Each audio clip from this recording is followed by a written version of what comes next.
I've actually muted everyone, so they can unmute and speak. We have another few seconds and then you can start. Okay. Amma kela undi? Bagunamma. Everybody's fine.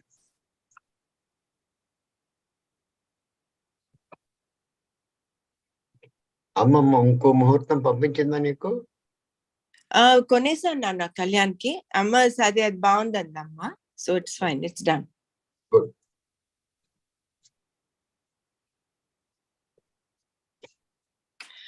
We're live on YouTube. మొదలెట్టచ్చు నాన్న. Okay.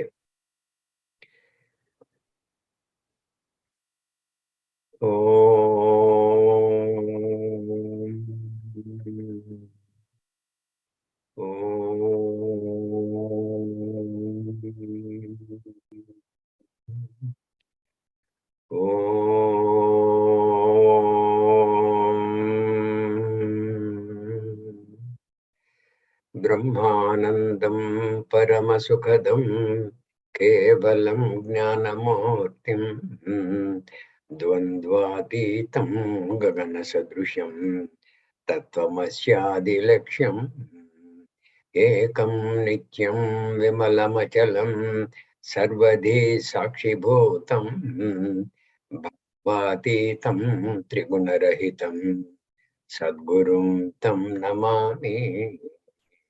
श्रुतिस्मृतिपुराणानाम् आलयं करुणालयं नमामि भगवत्पादं शङ्करं लोकशङ्करं शङ्करं शङ्कराचार्यं केशवं बादरायणं सूत्रभाष्यकृतौ वन्दे भगवन्तौ पुनः पुनः।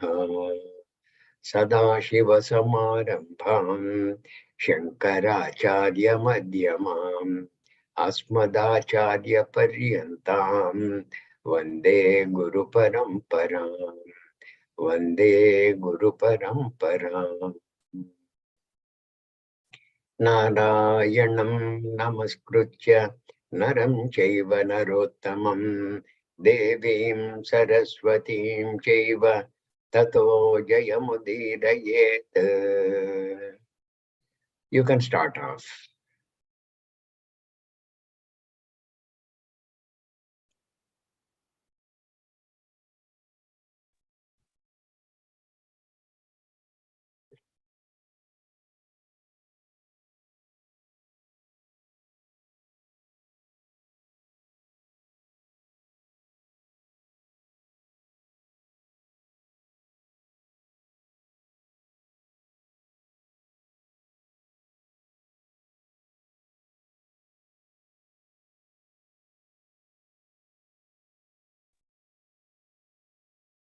So we have Bela and Sumaji also today to chant. So, okay, Bela is on the train, fine. Sumaji, you want to start? Okay. Yeah. I will chant the shloka.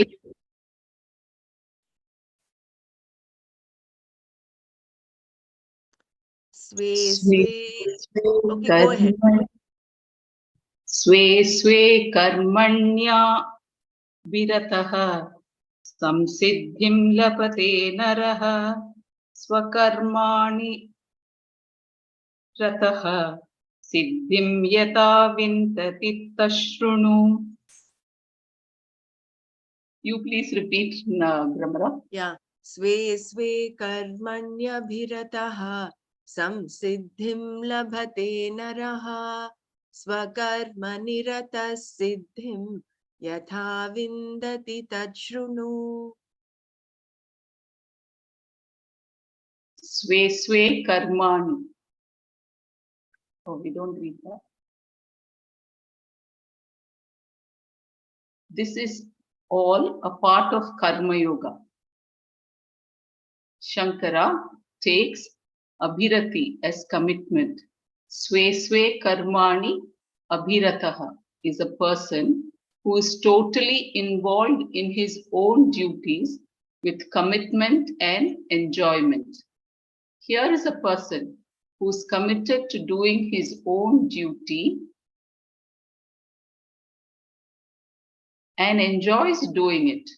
Not only does he experience the satisfaction that comes from doing what he's supposed to do, he is really happy in what he does and doesn't want to do somebody else's job. Naturally, he gains some siddhi, success, which is Anthakarana Shuddhi here. It cannot be moksha because karma is involved, and only the one who gains knowledge of Atma gains moksha. What is success for a human being? First, it is to be a mature individual. First, it is to be a mature individual. Just imagine a 45-year-old crying because his or her balloon bursts. What will you think of this person? It looks ridiculous, but all of us have this kind of a child in us. I chose a balloon so that you can see what it is to be an adult. But we all have things that are equivalent to a balloon. The one who is mature sees all karma as the same. He doesn't think that some other job is better than the one he's doing because any karma comprises the three gunas, trigunatmaka, and therefore is potentially binding. Finally speaking, any occupation, whether it is that of a Brahmana, Kshatriya, Vaishya, or a Shudra, will have a result that has to be experienced. There is no way of escaping from this natural defect of karma. It should be effect or defect. Natural defect of karma and no effect of karma, and no change of karma can bring about the necessary change in your heart. Whenever I want to change what I'm doing, the problem more often than not is not with what I do, but with myself. I cannot accept myself in a given situation and think that I hate my job when in fact I hate myself. When this is so, whatever I do will be problematic. It has nothing to do with the job. Even though some jobs can be more suitable than others for any given person. In the vision of the Gita, though this is not accepted because the system of Varnashrama is accepted. Once the concept of duty takes hold in your psyche, anything is fine. If that concept is not there, we have to work it out differently, addressing the problem objectively, pragmatically, and at the same time, seeing whether or not it is the job that is at the bottom of my dissatisfaction. Generally, it is not the job, but something else that requires attention. Though there is no concept of duty in the West, as there is in India, there is still appreciation of what is to be done, which has to be discovered in every situation. It is a day-to-day affair, and we need not despair if we do not have this system, because we do not need it. We need only the spirit of it. The system is meant to be grown out of it. The system is meant to be grown out of anyway. And if we imbibe the spirit of it, we can grow out of it. Once you begin to enjoy the job that you're doing, you can give up any job, but switching does not really work. If the switching is frequent, it is very clear that the problem is elsewhere. If I keep on changing situations and still find myself not liking any one of them, that means the problem is myself. It has nothing to do with the situation. The invariable is me, no matter where I go or what I do. Because wherever I go, I am the same discontented person. The whole problem is nothing but I. That is why I can solve it also. If something or somebody else is the problem, it is impossible to solve. One great blessing in this is that when I see that the problem is me, the solution is available for me. I can simply change my attitude about myself. This body is just a vehicle meant for carrying me around. It is a simple counter for experiences, something that I handle. If I ask the body to get up, it just gets up, even though it has some problem like back pain or knee pain. Until it is incapable, it always obeys.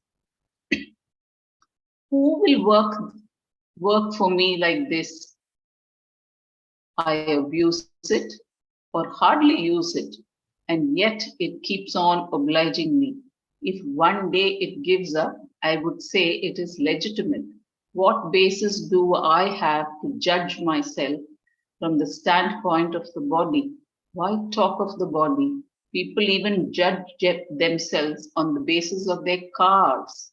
It is just amazing to me how we are moving away from ourselves. We start with makeup, then we go on dyeing the hair green and so on, and finally come to what kind of car or house we have. We have all sorts of things through which we judge ourselves. It is amazing. And Shastra says, do not judge yourself on the basis of even the physical body, which is only a vehicle, a simple counter for enjoyment. Brahmaraji, you'll have to move it. Yeah, thank you.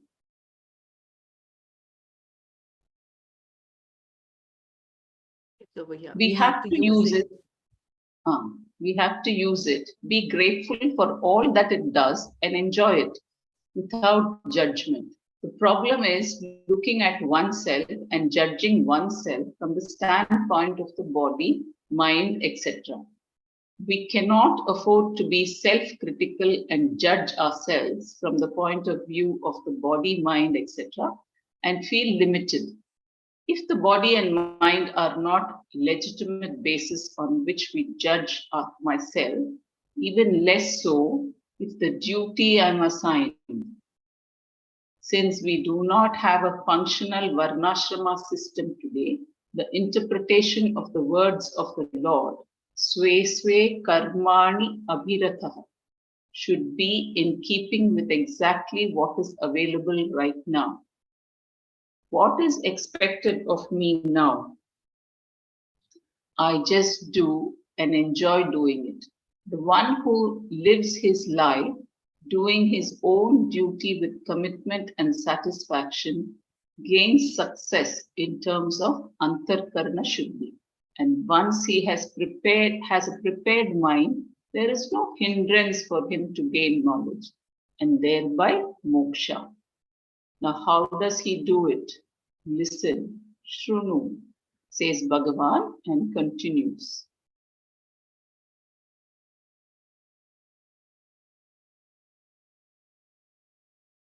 Yatha pravritti bhutanam yena sarvamidham tatham swakarmanat thamobhyarcha siddhim vintati manavaha. You repeat, please. Yeah. Yata pravrittir bhutanam yena sarvamidam tatam swakarmanatamabhyarcha siddhim vindati manavaha.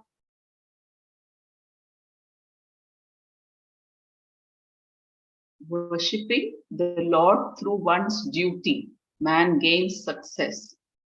What is it that is created? Pravritti here means creation or coming into being, and the word yathaha means from whom, and it refers to the cause, Ishvara, from whom the entire creation consisting of all these living beings and elements, bhutas, arises. Now, when we say this, there is a problem here.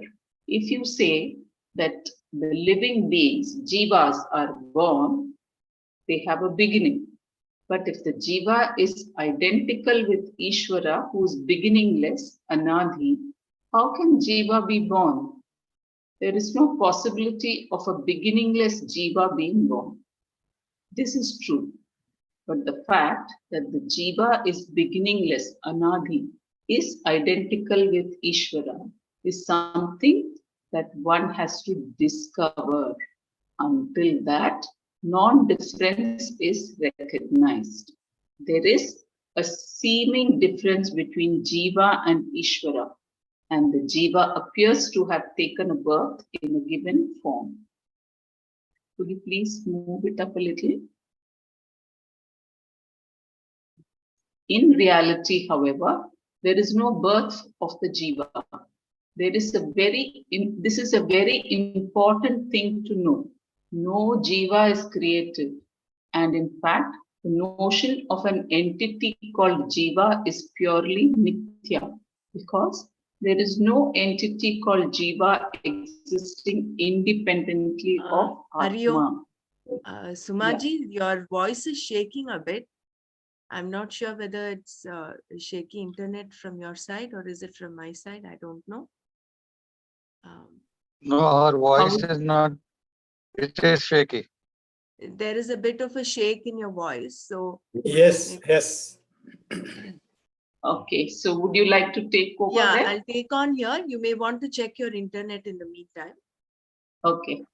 In reality, however, there is no birth of the jiva. This is a very important thing to know. No jiva is created, and in fact, the notion of an entity called jiva is purely mithya, because there is no entity called jiva existing independently of Atma. The notion of such an entity is superimposed upon the Atma due to ignorance. Because ignorance has no beginning, the jiva also has no beginning. That being so, Ishvara does not create the jiva. If God creates the individual, his efforts are stifled by family planning, etc. This would mean that God is less than those who stifle his efforts.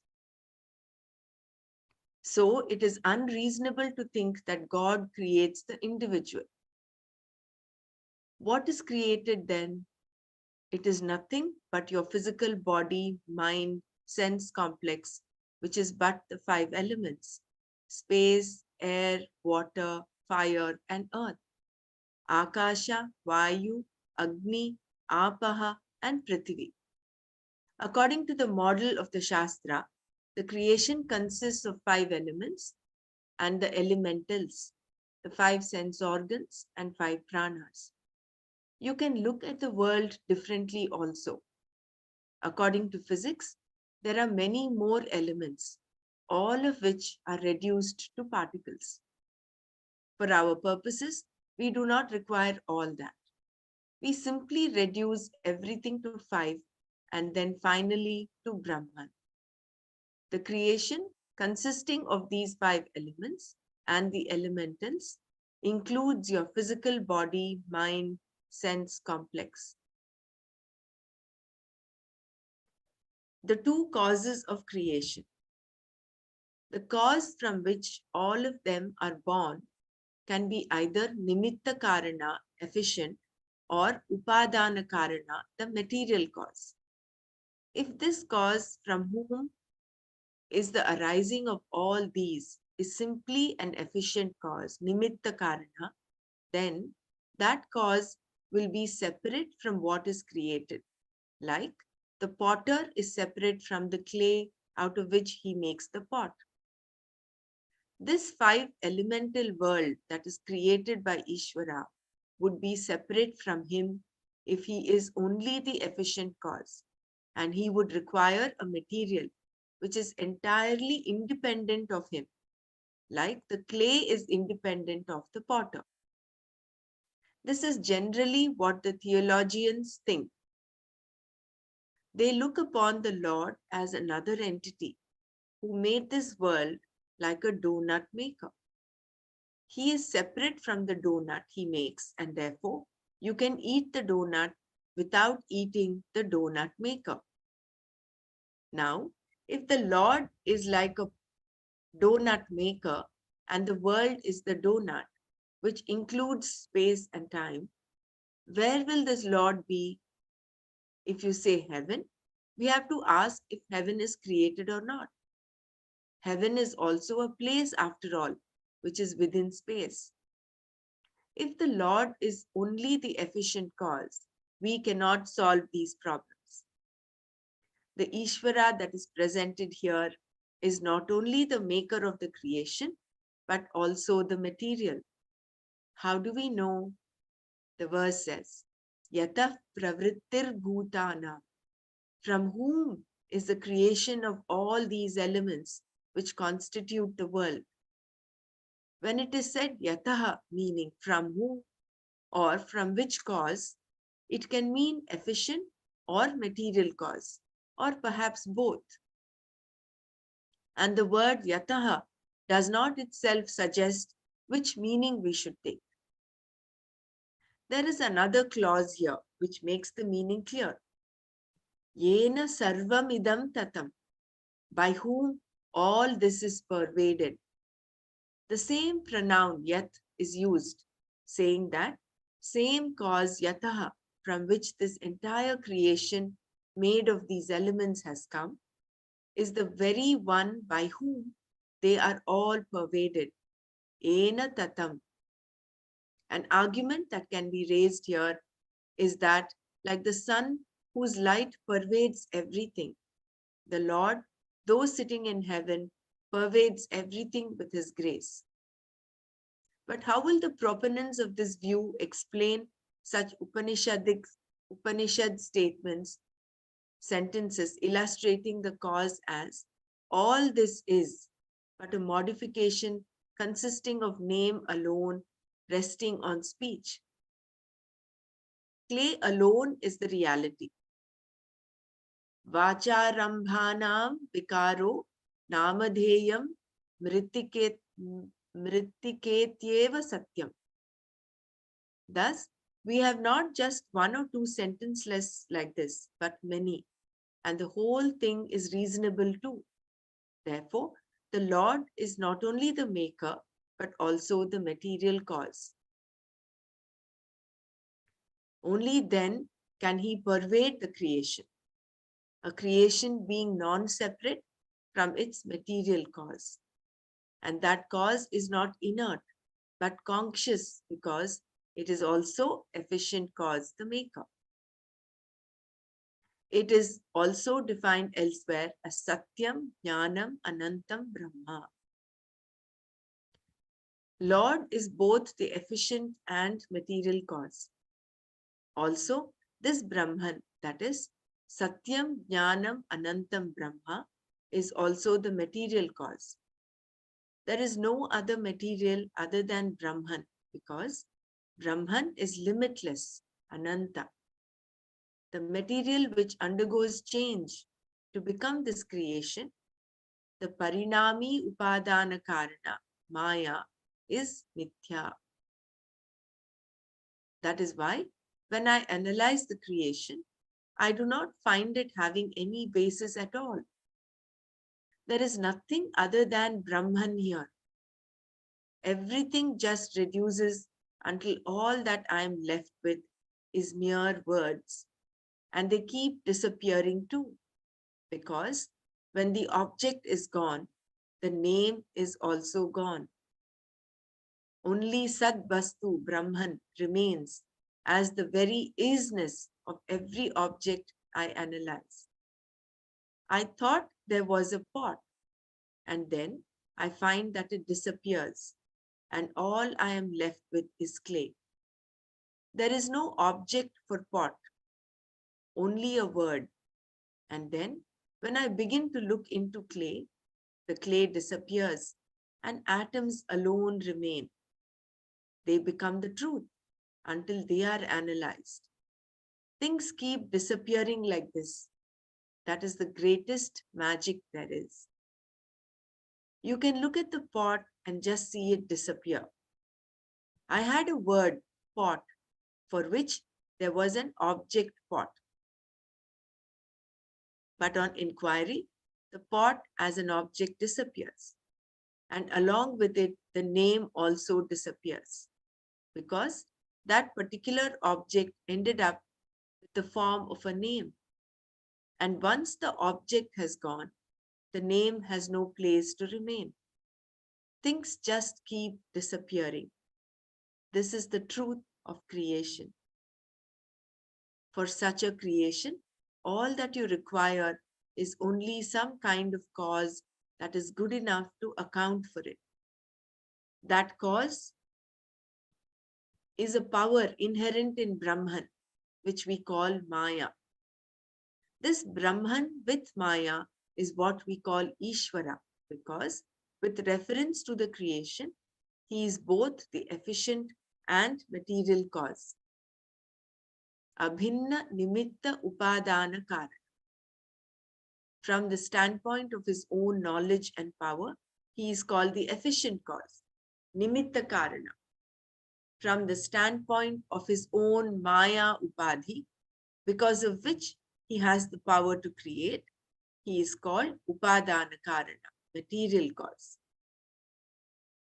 It is like a spider. A spider has a certain knowledge, which is evident from the fact that he chooses an appropriate place to build his intricate web. He selects a corner, not any other place, and then too a particular corner which is relatively safe, not another. And then the web he builds is a marvel in designing. All of this indicates intelligence and a tremendous skill or power. Therefore, the spider is the efficient cause of the web. But then, where did he get the material for the web? When a bird wants to build a nest, you should see how he flies about picking up one straw after another, placing each one very intelligently and beautifully to build up the nest. Certain types of straw are used for the outside and entirely different soft ones for the inside. All the materials are collected and wonderfully fashioned into a nest. But the spider does not need to run around like this, gathering material to create its web. It spins out all the material it needs from its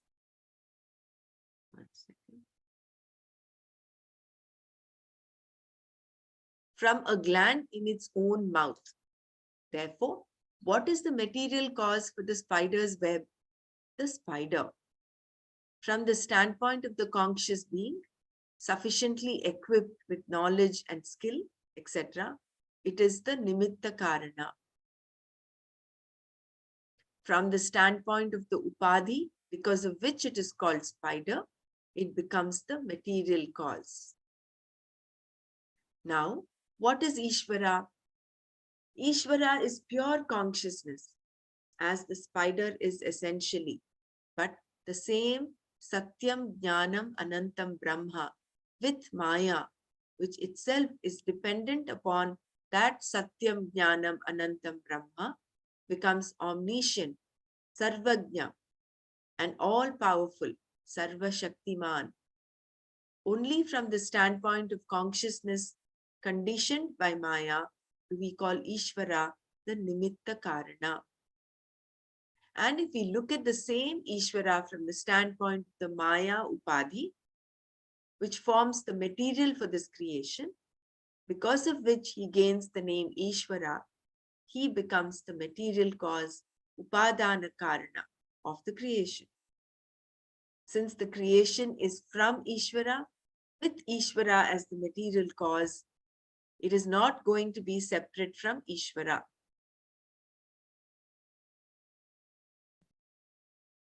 Thus, we see that from the standpoint of the material cause, Upadana Karana, the creation is not separate from Ishvara.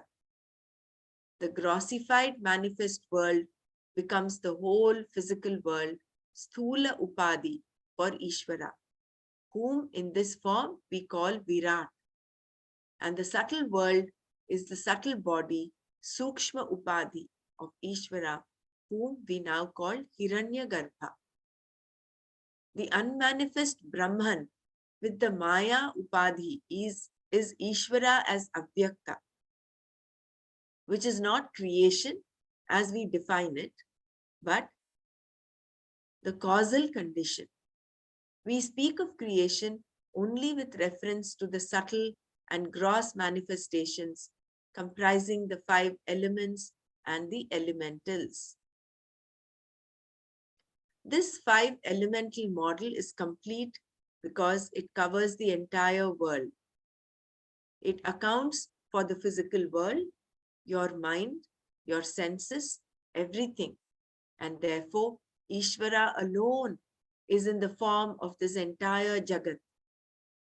From the standpoint of the Upadhi, Ishvara pervades everything.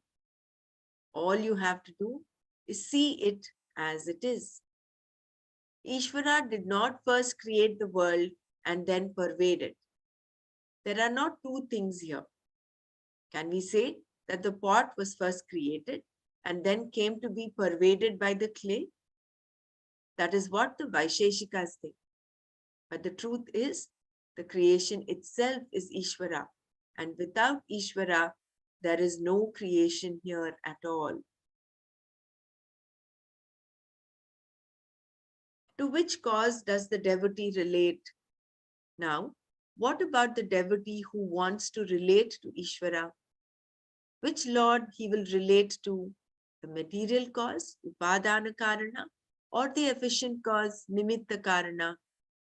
To whom do you relate even in your everyday relationships? Suppose you are relating to your father, mother, or a friend.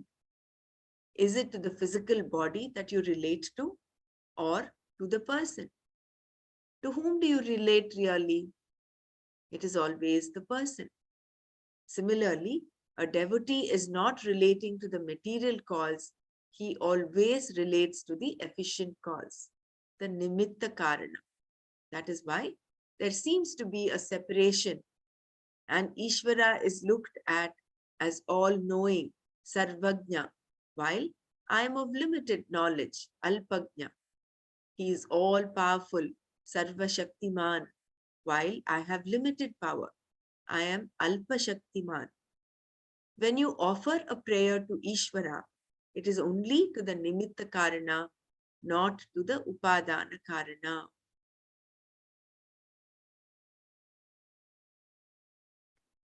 How does the devotee invoke the Lord? What do you do to invoke Ishvara, the Nimitta Karana? It is very interesting. Suppose I am sitting near you, dozing perhaps, and you want to get my attention. You call my name, Swamiji, and nothing happens, no response. Then what do? You are going to touch any immediately available part in the hope that I will wake up. When you touch, say, my little finger, you expect that not only this part of me is going to wake up, but the whole me. That part becomes only a nimitta, a place where you can invoke the whole me. To get the whole me to come, all you have to do is pull my little finger. That is all you have to do. But with Bhagavan, it is even easier because Bhagavan never sleeps. He only relaxes. We have some wonderful imagery of Lord Vishnu lying down on the coils of the serpent Adishesha, the original spring mattress. Lord Vishnu is the one who pervades everything, Sarva Vyapaka, and is supposed to keep the creation going. He has to keep the air blowing, the fire hot, and everything as it should be. For each and every small action that you do, the appropriate result has to come, which requires that all the laws must be operating properly. How does Lord Vishnu do this huge job of sustaining the entire world? Even with 1,000,000 computers, it is impossible. And yet, he does it without lifting a single finger, without even batting an eyelid. This is absolute power and is illustrated by showing Lord Vishnu lying on Adishesha, the symbol of all power, Shakti. By his mere presence, everything takes place. This is the one whom you are invoking.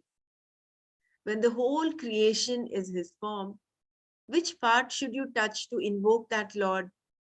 That is why we have varieties of forms of worship.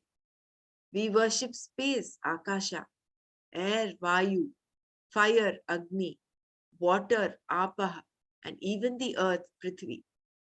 A so-called inert rock is sustained by Ishvara, like how the inert body is sustained by a conscious being, Chetana Atma. The whole creation, which we divide into inert and sentient, is all Ishvara. And therefore, any particular form becomes a form in which I can invoke that Lord. Not only the creation, but also the laws are non-separate from the Lord. Not only that, the creation being non-separate from Ishvara, all the various laws, known and unknown, are also non-separate from Ishvara. Therefore, Bhagavan is, for example, gravitation. If you are able to sit on a chair without flying off into space, it is Bhagavan who is holding you there. And if you slip and fall, it is Bhagavan who brings you down. It is all law. Nothing happens without any reason. That is why you can study events and predict such things as the velocity that a body of a given weight will have when a given force is applied to it under other given conditions. This is what we call Bhagavan's law. But what do we mean by that? We use such expressions as Bhagavan's law commonly. But when we use a possessive case for the Lord in our understanding, Ishvara can be a person who created an order because of which we get certain results. No, this is not how it is. From the standpoint of efficient cause, nimitta karana, we say Ishvara's order, but the order itself is Ishvara.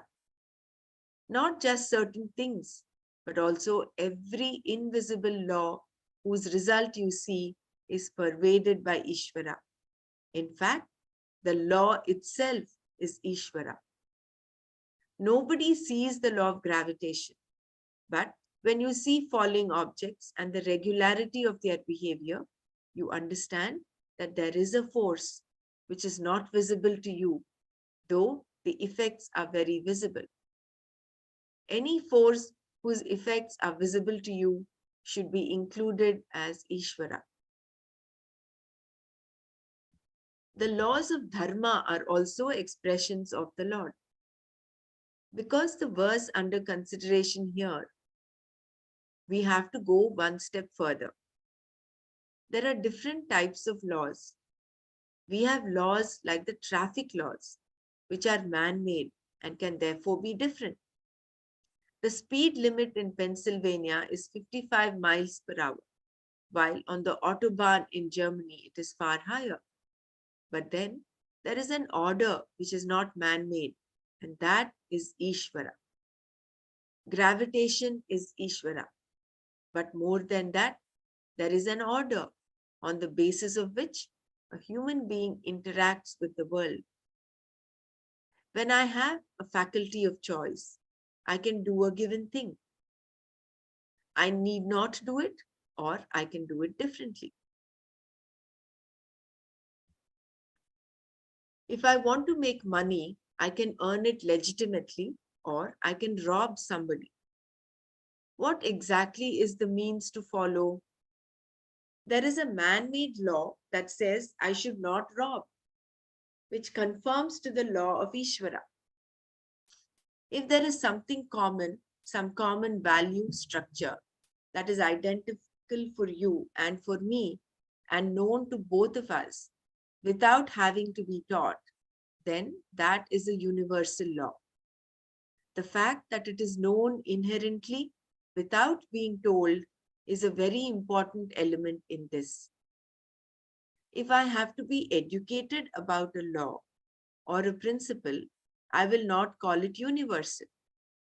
But if, whether I'm an Eskimo or a New Yorker or a Boston Brahmin, I know a given principle without ever being taught, that is a universal principle.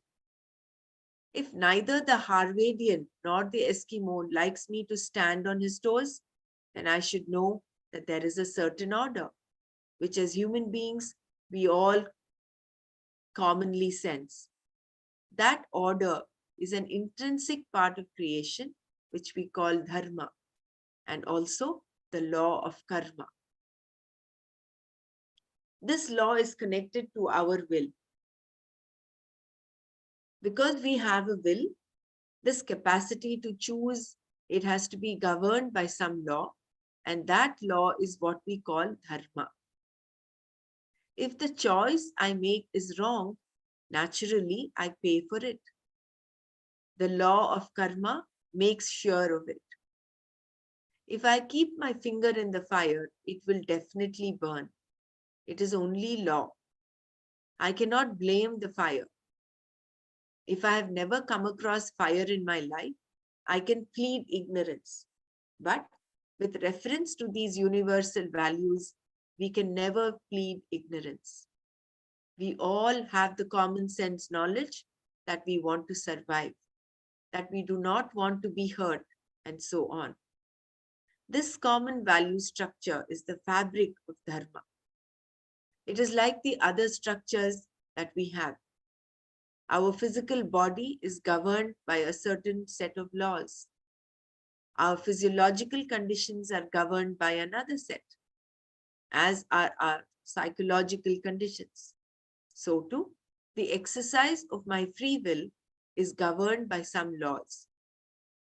And those laws are what we call the laws of dharma, which are a part of creation.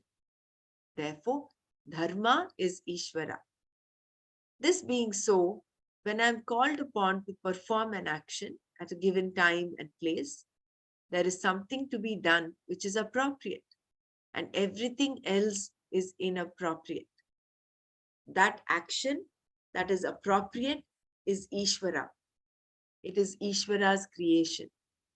In the same way as how a square peg cannot go into a round hole, nothing else fits there.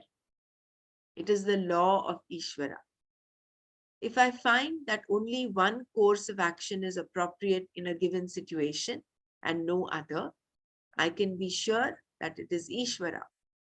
Therefore, the appropriate action, duty, itself is Ishvara.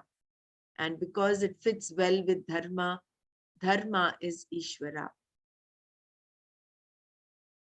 Doing one's duty is worship to the Lord. As long as I think that I am the agent of an action, the karta, who enjoys a will and has a variety of desires to fulfill, I have to completely relegate my likes and dislikes to the background and do what is obviously appropriate to the occasion. If the choice I make is the appropriate one, it is not really a choice at all, because what is called for is highly visible. When what is to be done is done, what choice did I make? I did not have to choose what to do because it was decided by the circumstances. I use my choice only when I avoid what I tend to do. I want to do something else, and I avoid using my choice, my free will to do it. Doing is the only choice there is with regard to duty. Or choice is used when two courses of action are open, which are equally appropriate. Otherwise, what choice do we have? There is no choice at all except in avoiding what does not fit. This is the only exercise of choice in doing one's duty. And because there is no choice, this is Ishvara. Therefore, by doing one's own karma, swakarma, what is appropriate at a given time and place, one is worshipping Ishvara. This is the abhyarchana the Lord speaks of when he says, Tam abhyarcha. Who is that Ishvara? The one who is sarva vyapi, all pervasive, sarvagnya, all knowing, and sarva shaktiman, almighty is Ishvara. Here, the things that we normally identify with worship, like offering a flower, are not being called worship, archana, but conformity to all the various duties and dispositions that was mentioned in the earlier verses with reference to the 4 classes of people is called as archana. Or in modern times, it means all that has to be done by an individual at a given time, given the circumstances. Whenever I do exactly what is called for in a given situation, that is worshipping Ishvara. Whenever I do what is appropriate, I connect myself to Ishvara.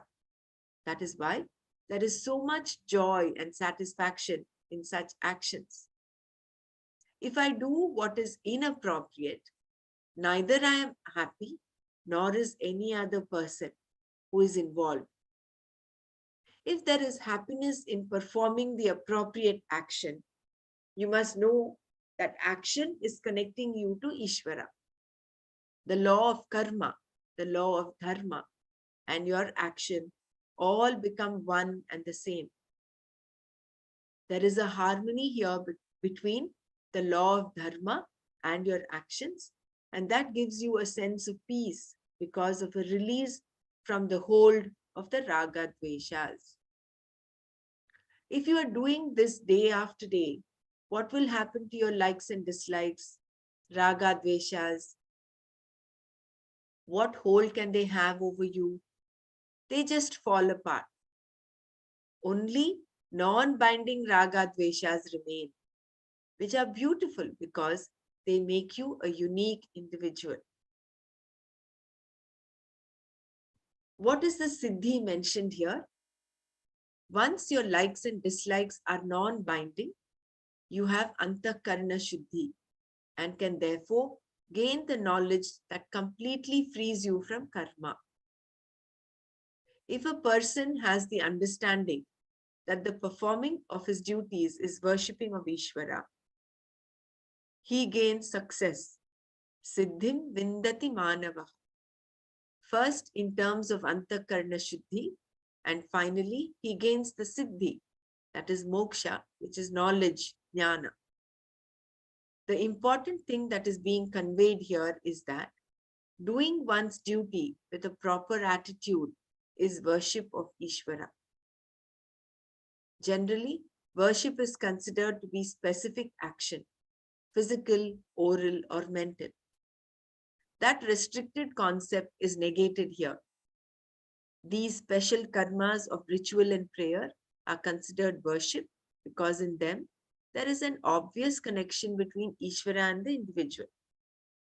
The problem is that one thinks that afterwards there is no connection, which is not true. Ishvara is not only the cause, but also the effect. The whole creation is Ishvara. When that is so, when are you going to be away from that Ishvara? Therefore, according to this Shastra, if you do any karma that is in conformity with dharma, which itself is not separable from Ishvara, and you are connected to Ishvara, this makes you a karma yogi, but only if you recognize dharma as Ishvara. An atheist can be an ethical person, but not necessarily a yogi, because being a karma yogi means recognizing Ishvara. There is no other type of karma yoga. There can be a purely secular ethical person. We see many people who have no religious beliefs but are above all blemish in their conduct. Then again, a religious person can be ethical but not a yogi. If his karma is not performed for antakarna shuddhi, or if he does not recognize dharma as Ishvara, he can only be a clean person who is free from conflicts. He is not a yogi. Therefore, it is clear that to be a karma yogi, one must necessarily recognize dharma as Ishvara, as it is presented here. Yatah pravrittir bhutanam ena sarvamidam tatam swakarmana tamabhyarcha siddhim vindati manavaha. From whom is the creation of all beings? By whom all this is pervaded? By worshipping him through one's own duty, one gains success. In order to worship that Ishvara, you do not need to do a particular karma, even though a particular karma brings about a conversion of an occasional devotee into an abiding devotee.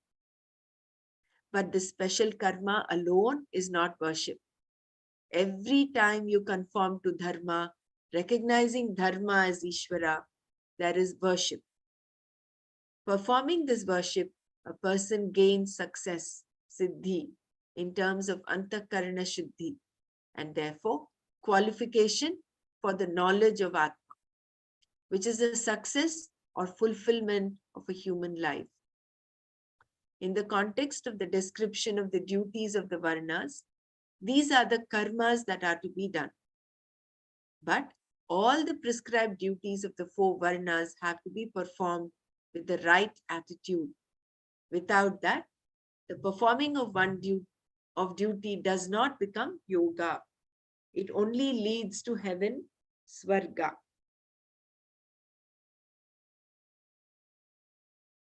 Therefore, Shreyan swadharmo vigunaha paradharmat swanushtitat svabhavaniyatam karma kurvannapnoti kilbisham. Doing one's own duty is better than the duty of another. If you understand duty in terms of a universal order, then Gita has a scriptural value. Otherwise, Gita would only be applicable to a particular group of people at a particular time and place and lose its status of being a scripture. In order to be considered a scripture, a text must have a universal message. The context can be cultural or topical, but its spirit must definitely be universal, because the scripture has to address not one group of people, but all human beings throughout the history of humanity. The Gita here says Manava, a human being, not Vaidika, a Vedic person, because it is talking about facts which do not change as the times change or the society differs. If I speak, keeping the human being in view, and the people in front of me happen to be Indian or Chinese, naturally, that will condition the character of my talk, but not the content. In addressing the Chinese, I may say certain things that are relevant in China. There are topical issues at any given time and place in history which are pertinent to the people being addressed, and they will naturally form part of the discourse. The Bible, for instance, is a scripture because even when it is clearly addressing the fishermen, it keeps people in general in view. In addressing the problems of the fishermen in the context familiar to them, it addresses the wider human problems. That is what makes it a scripture. Even though the form in which it is received can vary, the content of a scriptural message does not change in different situations and at different times. Here, the context Varnashrama is taken into account. One's own duty, swadharma, is determined by the societal group into which one is born, varna, and the particular stage of life, ashrama, that one is at. Whether one is a student, brahmachari, or a married person, grihastha, or preparing for renunciation, vanaprastha, or a renunciate, sannyasi, or a brahmana, kshatriya, vaishya, or shudra, determines exactly what the duty of a given person will be at a given time. That is Swadharma. The whole system is visualized for the purpose of one's inner growth, and it has prominence in the Gita because Gita is nothing but a Smriti Grantha, which visualizes the end, moksha, in keeping with what is said in the Shruti, not as a thing to be accomplished later, but as something which is the very nature, swarupa of oneself. Keeping that end in view, the Veda must present a way of life that will help to accomplish it. The Veda says all this is for one's own growth alone. If I talk about moksha to a person who is interested only in arthas and kamas, securities and pleasures, and not ready for moksha, he will sympathize with me thinking I have missed out on life. So you have to be ready and understand that the Veda says that even though you go for security, artha, and pleasure, kama, you should not give up dharma. In adhering to dharma, you will learn to yield a lot because likes and dislikes, raga, dveshas, have to be thrown into the background when duties have to be done. What is prohibited, nishiddha karma, has to be avoided, and what is enjoined, vihita karma, has to be done. One may even do kamya karma, but not at the cost of dharma. This is the first lap of a human journey. Next, the Veda and the Gita tell us that this is all useless. Yata iha karma chito loka kshiyate, tatha amutra punya chito lokaha kshiyate. Even though a person may have been performing rituals for limited ends, he would have been repeating the Upanishad mantras, which would give him some vague knowledge of moksha and also Ishvara's grace. That will bless him with viveka, discrimination, after which the enquiry really starts. Inquiry into the ultimate human end. What is the inquiry? The fundamental inquiry is into what exactly one wants in life, Purushartha Vichara. Even if a person discerns that he wants liberation, moksha, we have to look into what he means by liberation. For some,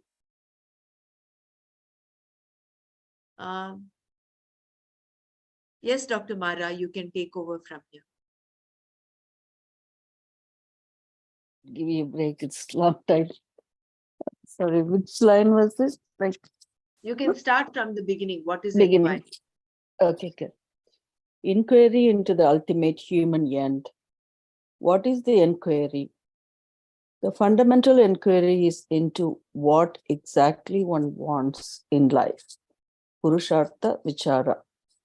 Even if a person discerns that he wants liberation, moksha, we have to look into what he means by liberation.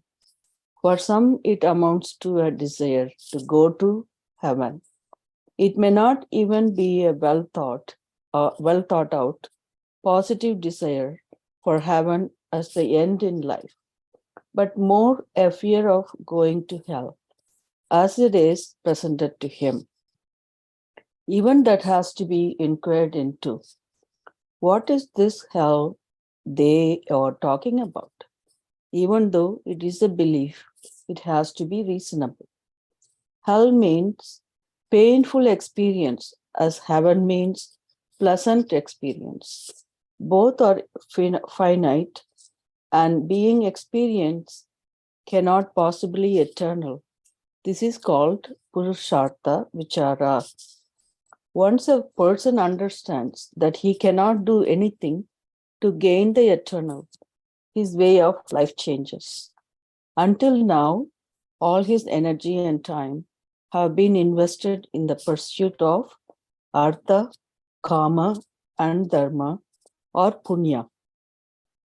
Now, everything is turned toward moksha because he has learned from analyzing his experiences and the experiences of others that no experience is going to help him. Many people do not learn even from their own experiences. This is another wonder. Even though all his predecessors have passed away,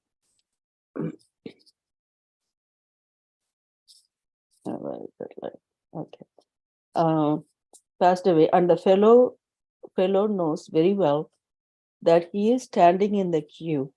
Still, he cannot think that he is also going to pass away. This is the greatest wonder. This is the power of Maya. When a person sees through all that, naturally, whatever time he has, he is going to be invested in moksha. He has not sacrificed anything. He has just dropped what is not useful to him. What do you not have value for is not given up by you. You can talk about giving up if you give up something for which you have a value. But what can you say about parting with your garbage? If you have a value for moksha, what do you give up? Nothing. Pursuit of moksha is not selfish. Once you take this pursuit, there are those who will say that you are self-centered. In fact, the Shastra asks you to be centered on the self. Everybody is self-centered, and anyone who says he's not has not understood the nature of his own pursuits. Typically, a person who does charitable work will say that he is not self-centered, that he is helping others. I would ask him, who are you to help others? So many people are necessary to keep you going. How many people have to work in the field of agriculture so that you can have bread today? You are kept alive because of hundreds of horses. Who is working for whom? So many people are working for you, and you say you are doing some charity. If a person or society allows you to do some charity, that is the greatest charity. Everybody wants to be on the giving end. Nobody wants to be the recipient of anybody's charity. It is against human dignity. Therefore, if somebody receives from you, you must be blessed. Though the one who receives is obviously blessed, the one who gives is more blessed because he is able to give. That is the nature of charity. Further, why does one do a charitable action? If you say you cannot be happy in the face of suffering of another, then you help that person so that you can be happy. That is very natural. You are part of you are part of the whole, and if there is some suffering there, you cannot be at ease, and you try to do something about it. How is that selfless? It is all for your own sake, for your own growth and peace of mind. There is nothing wrong with that. I just want to make it clear that there is no such thing as selfless service. There is only self-service. It may be a community self, or national self, or religious self, but every action, including a charitable action, is self-centered. In the pursuit of moksha, however, all one's attention, time, and resources are invested in one's own self-redemption. This is the greatest service you can do for society, because once you are free, you are no longer a problem to anyone. Positively speaking, you become a refuge for others. And just by knowing you, they can at least discover the hope of freedom. That is a great service. To gain the necessary qualifications for this freedom, a life of karma yoga is enjoined, whereby you become free from the hold of likes and dislikes, raga dveshas. Please note that I do not say you should be free from raga dveshas, because I do not consider that there was ever anybody who was ever free from raga dveshas. Even Lord Krishna picked up only a flute, not a guitar. He had his own likes and dislikes, as did Shankara, Vashishta, and Vamadeva. Nobody is free from raga dveshas. They can be simple vibhutis, glories for you, or they can bind you. Whenever Shastra talks about raga dveshas, it is not talking about your non-binding likes and dislikes. Though Krishna had a preference for playing the flute, it was not a raga, because if the flute were not to be available, he would not sit and cry. That means he had non-binding liking for the flute. This is what we must understand. How can likes and dislikes bind? If a liking is not fulfilled, and frustration, depression, regret, or anger sets in, it is a binding like. The preparedness of mind that we talk about is purely psychological, and psychological conditions are arrived at purely cognitively. The mind requires an appropriate attitude, which is the outcome of cognitive appreciation of certain facts. If you understand clearly the nature and connection of karma and its result, karma phala, that is a cognitive appreciation. And because of that understanding, there is a certain attitude. Attitude is, after all, emotion, and an adjustment in attitude born of your cognitive appreciation of certain facts is the method through which you grow up. The attitude is the symptom of your inner growth. Suppose you suddenly come across a situation which is not very pleasant. You cannot trace your course of action to the outcome you are facing. And so it comes to you as a great surprise. Or it may be very pleasant, but definitely sudden. How are you going to deal with it? If you do not get elated or depressed, na abhinantati, na nantati, na dvesti, na dvesti. You should appreciate the fact that you have made it. If you are you have made it, you are prepared.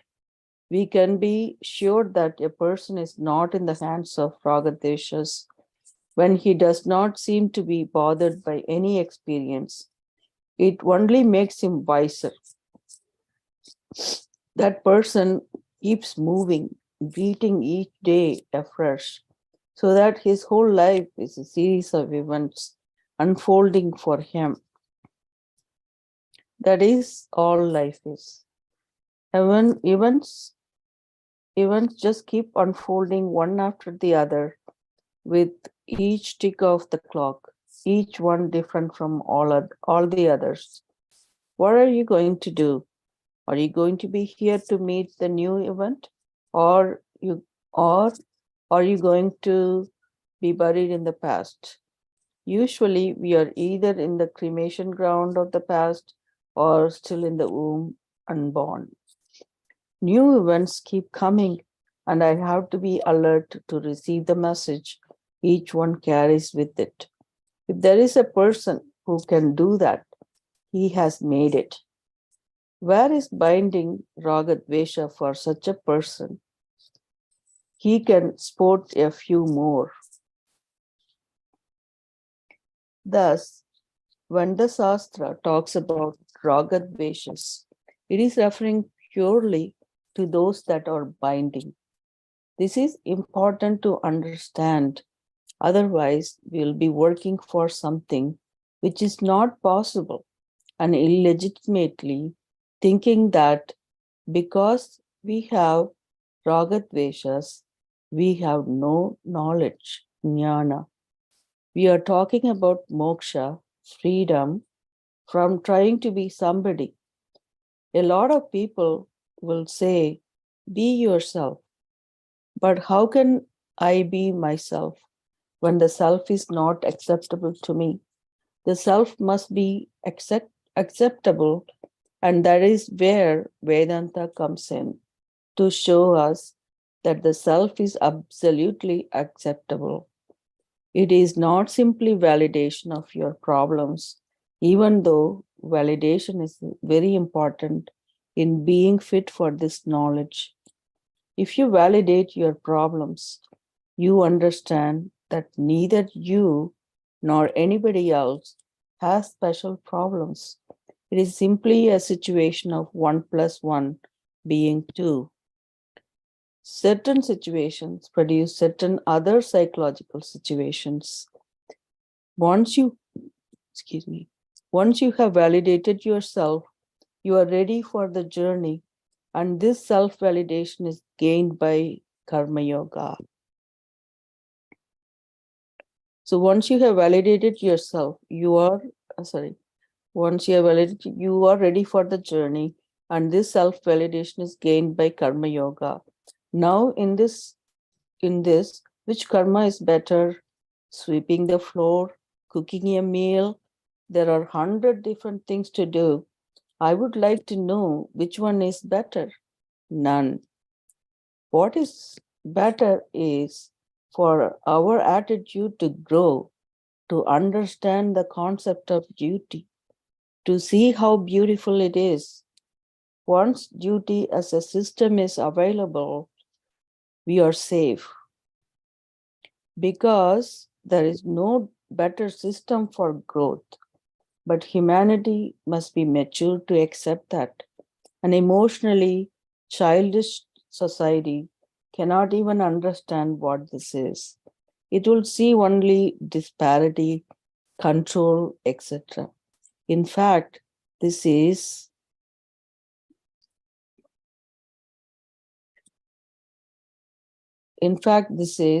the greatest system if humanity is enlightened enough to appreciate it. There are different types of work, none of which is superior to another. People have different skills, and we require different things to be done. So different people do different things. This is very well defined in Varna Ashrama structure. But even if it is not there, duty becomes highly visible at any place, at any time. It does not even have to be told. That is what is being said here. That is what is being said here. If our aim is inner growth, Swadharma is the best means. If my aim is growth, then my own duty is the best. Swadharma Shreyan. But if my aim is to accomplish something else, I have to look for things like where the power is, which profession is better, what type of education I must have, etc. It starts from fifth grade onwards. If the vision is in anything other than one's own growth, the Varnashrama system will not work.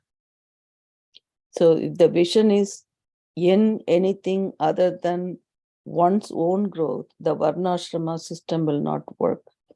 That is why it began to break down when people drifted away from the Vedic vision of life that keeps moksha as the end in view. Lord Krishna specifically mentions seeing the purpose of seeing the reality, Tattva-jnana Artha Darshana, as a value. You should not lose sight of moksha as the end, because this is kept in view. Everything will fall in order. If it is shifted, then in its place comes a search for security, artha, and pleasure, kama, and this system will fall apart because it is only suitable for inner growth with moksha as the aim. Once that is recognized, any job is a good job and anything you do is not binding. You do not look down upon another job, nor do you think some job is superior to the others. You may like one job more than the other according to your disposition. That is natural. But to think that something is worse or better and choose on that basis will not help. It never works. If you operate purely according to choice and choose only what you like, and if you do not get what you like, what will you do? It is better to like what you do than to always look for something that you like. It is better to like what you do than to always look for something that you like. Even if you find something you like, it will not take much time for you to find it monotonous and begin to look for something else. This goes on and on. Swadharma, even without merit, is better than paradharma done well. When it is a question of inner growth, one's own duty not so well done is better than the duty of another that is done well. Shreyan swadharmo vigunaha paradharmat swanustitat. Shankara notes that we have to add the word even, api, here, so that even if one's duty is not well done, it is better than doing the duty of somebody else well. The word biguna, that can also be understood as something which is not pleasant. Even if your duty is not liked by you or not very remunerative or respected, it is better than the duty of another, which is well performed. It is interesting that he uses the word shrayan here, which has the meaning of exceedingly praiseworthy. Atishayena prasastaha. How is it better?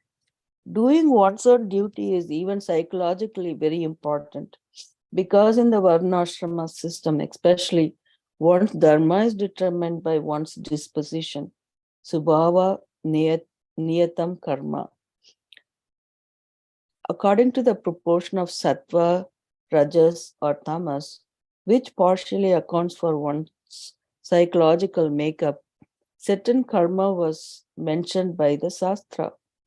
Doing that, one does not incur any fault, kurvan na apnoti kilbisham. The idea is that when one does one's own duty, there is no conflict or further problem. This can be a good basis for the healthy psychology of a human being. And here, it is part of the means of preparation for the knowledge that you are the whole. What is enjoined according to one's own disposition is called svabhava niyatam karma. So, doing the duty that is enjoined according to one's disposition, one does not gather any kind of impurity, na apnoti kilvisham, because in expressing oneself according to the composition of one's gunas, one has no conflict. This is a psychological truth. When you go against your natural disposition, you are trying to do something which is not true to yourself, and therefore it creates conflicts and does not help with your inner growth. One who acts according to his subhava does not incur fault. Do you want me to continue, Dr. Mara? Yes, fine, thank you. Yeah. So one who acts according to his svabhava does not incur fault. Further, impurity, kilbisham, in the context of varnashrama dharma, is not merely conflict, but papa, because if you are not doing your prescribed duty, you are transgressing dharma. Since this follows the discussion about karma that is born of one's nature, svabhavaja, it cannot be anything but a natural expression of one's own guna composition. If one's karma is chosen according to one's disposition, one avoids conflicts, and sattva becomes more predominant as the mind, free from conflicts, becomes tranquil.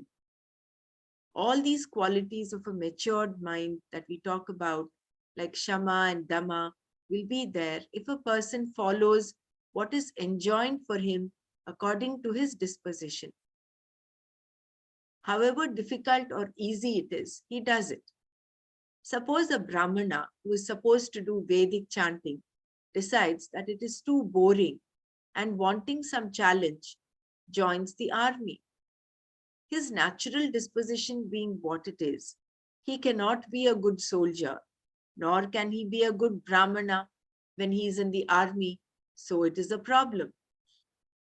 Whether there is a system that prescribes a duty or duty is determined by disposition, we have to understand that this is all for the purpose of inner growth.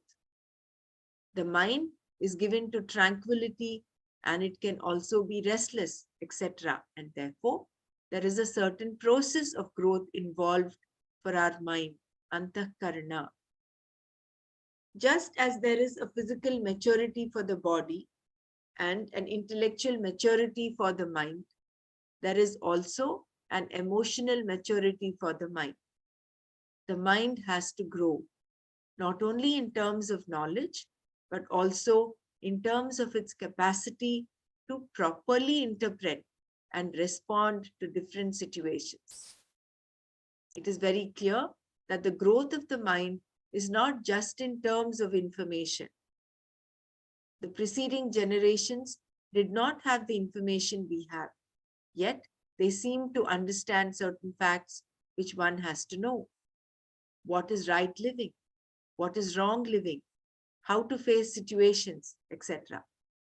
That has always been the same for Stone Age man as well as modern man. If the modern man's computer does not work, he gets upset. When the Stone Age man's stone tool broke, he also had a mind to deal with. The problem is the same. You have to deal with the mind, and any amount of information does not really alter the situation.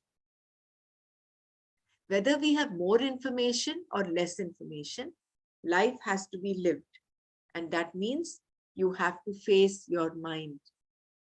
Emotion has to be mastered, which involves growth, insofar as your emotional life and understanding are concerned. There are two types of mental growth. One is cognitive and one is therapeutic. The maturity that you gain cognitively is what the Gita talks about, and therapeutic growth is gained through your life experiences, primarily your interactions with people. All you have to do is marry and have a couple of children. This is what our forefathers did, and it was good enough for them. Anyone who has done it knows that to live with another person all your lifetime is not easy. Necessarily, you will grow. Once the mind has matured, all you require is pramana, nothing else. So the whole life is for shaping the mind. Suppose you have to study calculus.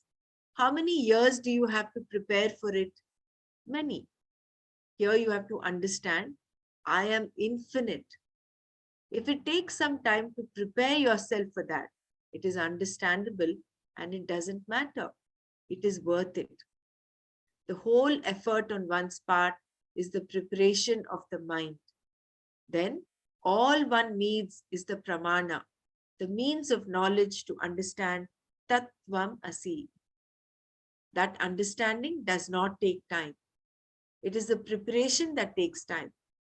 And because the Gita shows us how to take care of that, it is a Yoga Shastra.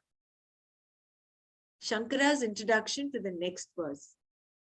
Introducing the next verse, Shankara illustrates with an example the statement that when one does the karma that is enjoined according to one's nature, Swabhava Niyatam, one does not incur any fault.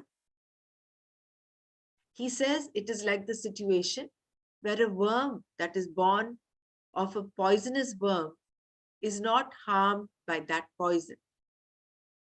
The poison of the worm is harmful for all of us, but not for the worm itself or its offspring. Similarly, even though your own dharma may be ill performed, it will not destroy you, but doing the dharma of others will.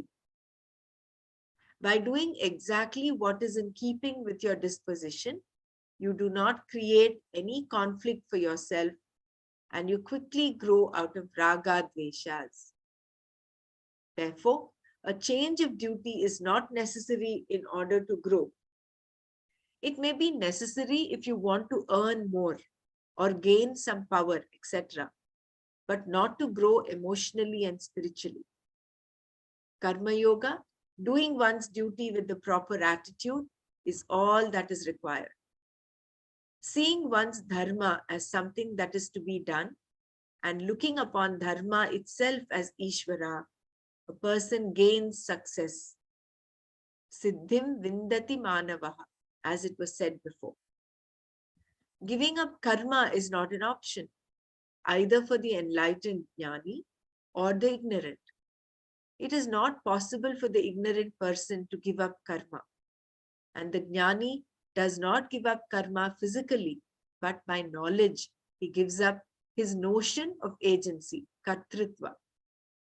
Even a jnani, if he becomes a sannyasi, has to go for bhiksha, which is a karma. Nobody can physically give up all karma. But we can say that a jnani does not perform karma because he does not look upon himself as a doer. That is the real renunciation. Giving up obligatory karma is an option as a lifestyle. The other choice being a life of karma yoga. But there is no possibility of totally giving up karma for anyone. Therefore, it is better to continue to do the actions that are natural, swabhava niyatam karma. In that way, one does not incur any fault.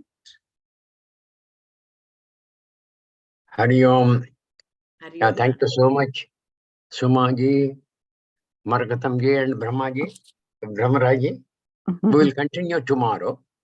I think we have taken nearly half an hour extra today, but perhaps that is worth taking a little bit of your manana time.